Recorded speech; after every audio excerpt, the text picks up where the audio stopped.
name is Andreas Strohmayer. I'm Professor for Aircraft Design at the University of Stuttgart, and I'm happy to be coordinator of the FᴜᴛPʀILᴛ50 program.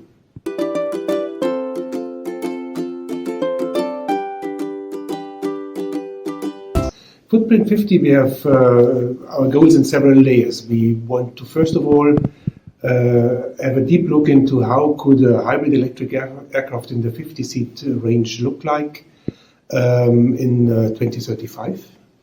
And so that's the aircraft layer. Then we set out to develop the tool environment to develop such an aircraft, a hybrid electric aircraft, so to have more insight into the different component models and to bring this together on aircraft level. That's a second layer of goals we have.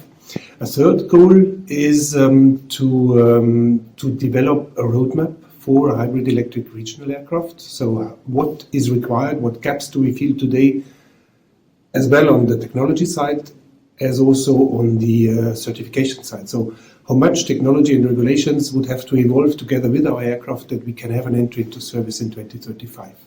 And a fourth and last layer, but not the least important, is that we have to prepare the young generation of future engineers for the tasks at hand to develop such a hybrid electric regional aircraft.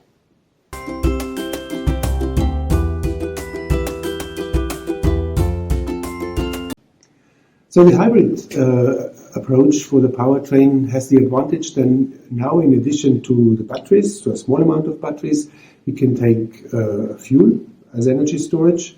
The fuel could be ideally sustainable aviation fuel, or hydrogen is also what we look into. And then this would give you more range again. So what we would try to do in a hybrid electric powertrain is to have the advantages, the synergetic effects of electric propelled or electric propulsors on the airplane that give you effects like drag reduction or boundary layer ingestion. So we could use these effects, but still have a conventional engine that gives you the range.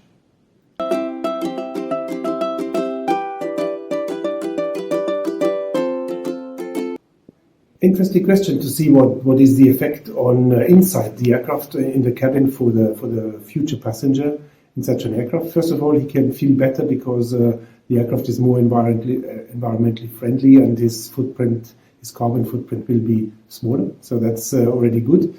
What would be different? The aircraft would maybe not fly that long as it was used to before. So not 1,000 kilometers or 1,500. More around 400 to 600 kilometers of range.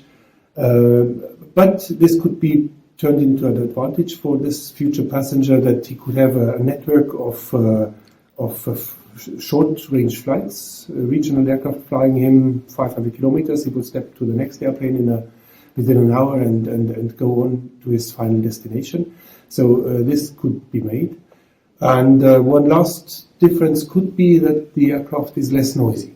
So while being a turboprop, we could imagine having, especially the electrically driven propellers, having a larger diameter at maybe not that much revolutions per minute, and that could give less noise during flight.